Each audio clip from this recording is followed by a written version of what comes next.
તો વાત કરીએ અમરેલીના બક્સરાની તો અમરેલી જિલ્લાના બક્સરા શહેરમાં એપીએમસી અને ખેડૂત સહકારી મંડળી વચ્ચેનો મુદ્દો ચર્ચાનો વિષય બન્યો છે। બક્સરા માર્કેટિંગ યાર્ડમાં તુવેરની ખરીદી દરમિયાન વેપારીઓને નુકસાન થયાની ફરિયાદ બાદ સહકારી મંડળીને નોટિસ પાઠવવામાં આવી હોવાનું જાણવા મળ્યું છે। આ મામલે બક્સરા એપીએમસીના ચેરમેન કાંતિભાઈ વેકરિયા દ્વારા બોર્ડ ઓફ ડિરેક્ટર્સ અને સહકારી મંડળીના પ્રતિનિધિઓ સાથે બેઠક બોલાવવામાં આવી હતી। આ બેઠકમાં સરકાર દ્વારા ટેકાના ભાવે તુવેરની ખરીદી બાદ હવે ચણાની ખરીદી અંગે ચર્ચા કરવામાં આવી હતી। સહકારી મંડળી દ્વારા ચણાની ખરીદી માટે બક્સરા માર્કેટિંગ યાર્ડમાં જગ્યા ફાળવવાની માંગણી કરવામાં આવી હતી, પરંતુ યાર્ડમાં અન્ય ખેત પેદાશોની આવક વધુ હોવાથી પૂરતી જગ્યા ઉપલબ્ધ ન હોવાના કારણે યાર્ડ સત્તાધીશો દ્વારા ચણાની ખરીદી અન્ય જગ્યાએ કરવાની અપીલ કરવામાં આવી છે। આ સ્થિતિને કારણે ટેકાના ભાવે ચણાની ખરીદી ક્યાં કરવામાં આવે તે અંગે સહકારી મંડળી મૂંઝવણમાં મુકાઈ છે। સમગ્ર મામલે ખેડૂતો અને વેપારીઓમાં પણ ચર્ચા શરૂ થઈ છે। માર્કેટિંગ યાર્ડના ચેરમેન, આપણે જે તુવેરની ખરીદી હતી એ તુવેરની ખરીદી સુખદ રીતે ખરીદાય, બધી ખરીદી પૂરી થઈ ગઈ છે, કોઈ વાદ વિવાદ વગરનું। અને ભાવનાબેન અત્યારે આવેલા છે શેણાની ખરીદી કરવા માટે, પણ અમારે એપીએમસીમાં અન્ય જણસીની બહુ આવક ફૂલ હોય એના હિસાબે અમે ખરીદીની અત્યારે એ લોકોને ના કહીએ છીએ, અને બધી બીજી રીતે બીજી અડચણો ઊભી થાય ને ખેડૂત આમાં થતા હોય, જેને લીધે અમે અત્યારે એને ના પાડી છે ખરીદી કરવાની, શેણાની ખરીદી। કોઈ કાંઈ અમે એને કોઈને હેરાન કર્યા જ નથી, અને એને જે માલને નુકસાન થયું હતું ટ્રેક્ટરોના હિસાબે એ નોટિસની ભરપાઈ કરવા માટે અમે નોટિસ આપી હતી। એ 3000ની ખેડૂત વેપારીને નુકસાન થઈ હતી, એ તે 3000 રૂપિયાની અમે એને નોટિસ આપેલી છે। આગામી દિવસોમાં ચણાની પણ ખરીદી કરવા માટે એ લોકોએ માંગ કરી છે। ચણાની ખરીદી કોઈ પણ હિસાબે બજાર સમિતિમાં શક્ય જ નથી, કારણ કે અન્ય જણસીની બધી એટલી બધી આવક હોય અને બધા ખેડૂત હામાં થતા હોય, એના હિસાબે કોઈ શક્યતાઓ છે જ નહીં।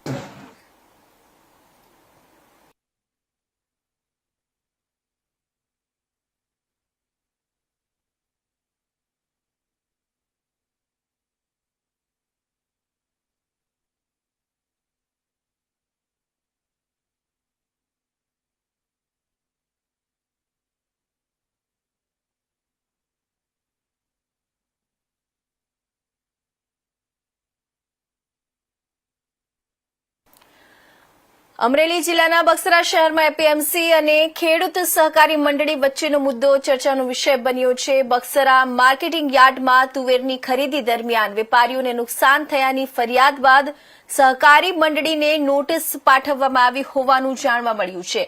આ મામલે બક્સરા એપીએમસીના ચેરમેન કાંતિભાઈ વેકરિયા દ્વારા બોર્ડ ઓફ ડિરેક્ટર્સ અને સહકારી મંડળીના પ્રતિનિધિઓ સાથે બેઠક બોલાવવામાં આવી હતી। આ બેઠકમાં સરકાર દ્વારા ટેકાના ભાવે તુવેરની ખરીદી બાદ હવે ચણાની ખરીદી અંગે ચર્ચા કરવામાં આવી હતી। સહકારી મંડળી દ્વારા ચણાની ખરીદી માટે બક્સરા માર્કેટિંગ યાર્ડમાં જગ્યા ફાળવવાની માંગણી કરવામાં આવી હતી, પરંતુ યાર્ડમાં અન્ય ખેત પેદાશોની આવક વધુ હોવાથી પૂરતી જગ્યા ઉપલબ્ધ ન હોવાના કારણે યાર્ડ સત્તાધીશો દ્વારા ચણાની ખરીદી અન્ય જગ્યાએ કરવાની અપીલ કરવામાં આવી છે। આ સ્થિતિને કારણે ટેકાના ભાવે ચણાની ખરીદી ક્યાં કરવામાં આવે તે અંગે સહકારી મંડળી મૂંઝવણમાં મુકાઈ છે। સમગ્ર મામલે ખેડૂતો અને વેપારીઓમાં પણ ચર્ચા શરૂ થઈ છે।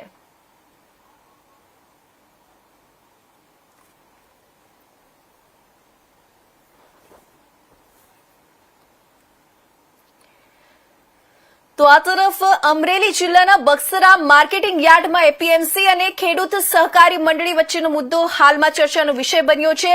તુવેરની ખરીદી દરમિયાન વેપારીઓને નુકસાન થયાની ફરિયાદ બાદ સહકારી મંડળીને નોટિસ પાઠવવામાં આવી હોવાની માહિતી સામે આવી છે। સાથે જ હવે ટેકાના ભાવે ચણાની ખરીદી ક્યાં કરવામાં આવે તે મુદ્દે પણ મૂંઝવણ ઉભી થઈ છે। આ સમગ્ર મામલે ખેડૂતો અને વેપારીઓમાં પણ ચર્ચા ચાલી રહી છે। તો આ સમગ્ર મુદ્દે વધુ માહિતી મેળવવા માટે આપણે જોડાઈ રહ્યા છીએ અમરેલીના અમારા સંવાદદાતા અશોક મનવર સાથે। જે અશોકભાઈ, સૌપ્રથમ તો જણાવો કે બક્સરા માર્કેટિંગ યાર્ડમાં તુવેરની ખરીદી દરમિયાન વેપારીઓને નુકસાન થયાની જે ફરિયાદ સામે આવી છે, આખો મામલો શું છે? જે ચોક્કસ જણાવી દઈશું, ખાસ કરીને અમરેલીના બગસરા શહેરની એપીએમસી અને સહકારી મંડળી આમને સામને હોય તેવી સ્થિતિ જોવા મળશે. ખાસ કરીને માર્કેટિંગ યાર્ડના ચેરમેન કાંતિભાઈ વેકરે દ્વારા તાત્કાલિક બોર્ડ ઓફ ડિરેક્ટરની બેઠક બોલાવવામાં આવી હતી અને હાલ મંડળી દ્વારા જે અત્યારે તુવેરની ખરીદી કરવામાં આવી રહી હતી તેને લઈને અણસર ઊભી થઈ હોય અને હાલ તો નુકસાની થઈ હોય તેને લઈને નોટિસ પણ પાઠવવામાં આવી હતી અને હાલ તો તેમની પાસેથી રકમની પણ ભરપાઈ કરવામાં આવી. ખાસ કરીને રાજ્ય સરકાર દ્વારા મગફળીની ખરીદી બાદ અત્યારે હાલ તુવેર અને ચણાની ખરીદીની પ્રક્રિયા શરૂ હોય તે દરમિયાન અત્યારે તુવેરની ખરીદી અત્યારે પૂર્ણતાને આરે છે. તે દરમિયાન જ આ ઘટના બની હતી. તેને લઈને એપીએમસી ના સત્તાધીશો અને મંડળીના સત્તાધીશો વચ્ચે ક્યાંક ને ક્યાંક બોલાચાલી થઈ હોય તેવા પણ વિડીયો હાલ સામે આવે છે અને હાલ તો તંત્ર દ્વારા જે આગામી દિવસોમાં જે ચણાની ખરીદી કરવી હોય તેને લઈને તેમને જગ્યાની માંગણી કરી હતી, પરંતુ હાલ યાર્ડની અંદર પૂરતી જગ્યાનો અભાવ હોવાનું પણ માર્કેટિંગ યાર્ડના ચેરમેને જણાવ્યું હતું અને હાલ આ જગ્યામાં અમારે યાર્ડની અંદર નહીં ખરીદી કરવાની પણ તેમને માંગ કરી હતી. ત્યારે આવનારા દિવસોમાં ખેડૂતોને ચણાનું ક્યાં વેચાણ કરવું તેવા અનેક પ્રશ્નો ઉભી રહી છે. ત્યારે રાજ્ય સરકાર દ્વારા આના લઈને શું કાર્યવાહી કરશે તે જોવાનું રહ્યું છે. જી, હવે સરકાર દ્વારા ટેકાના ભાવે ચણાની ખરીદી થવાની છે ત્યારે યાર્ડમાં જગ્યા ન હોવાની સ્થિતિ કેમ ઊભી થઈ છે? ખાસ કરીને માર્કેટિંગ યાર્ડ છે બગસરા માર્કેટિંગ યાર્ડની અંદર અન્ય જણસીઓનો પણ ભરાવો થતો હોય. ખાસ કરીને અત્યારે ઘઉંની સિઝન છે, ચણાની સિઝન છે, તેમજ અન્ય શાકભાજીની લઈને માર્કેટિંગ યાર્ડની જગ્યા ટૂંકી હોવાનું પણ અહીંયા માર્કેટિંગ યાર્ડના ચેરમેને તેમના નિવેદનમાં જણાવ્યું હતું. પરંતુ હાલ જે જગ્યાના અભાવને લઈને આગામી દિવસોમાં તે મગફળીની પણ અન્ય જગ્યાએ તેમણે મંડળી દ્વારા ખરીદી કરેલ હોય તો હવે પછી પણ તેમને અન્ય જગ્યાએ ખરીદી કરે તેવી પણ માંગ કરવામાં આવશે. માર્કેટિંગ યાર્ડના ચેરમેને પોતાના નિવેદનમાં પણ એવું જણાવ્યું હતું કે અમારા માર્કેટિંગ યાર્ડમાં પૂરતી જગ્યાનો અભાવ હોવાના કારણે આ ઘટના બની હતી, પરંતુ આગામી દિવસોમાં જે મંડળી છે હવે પછી ક્યાં ખરીદી કરશે તે જોવાનું રહ્યું. ખેડૂતોને આમાં કોઈ મુશ્કેલી ન પડે તેવી પણ સામે આવ્યું છે. ત્યારે હવે જોવાનું એ રહ્યું છે કે બગસરા ખેડૂત વિરોધકારી સહકારી મંડળીના ચેરમેન જે છે ભાવનાબેન સત્તાસી આગામી દિવસોમાં કઈ જગ્યાએ વ્યવસ્થા કરશે તે આવનારો સમય જોવા મળશે.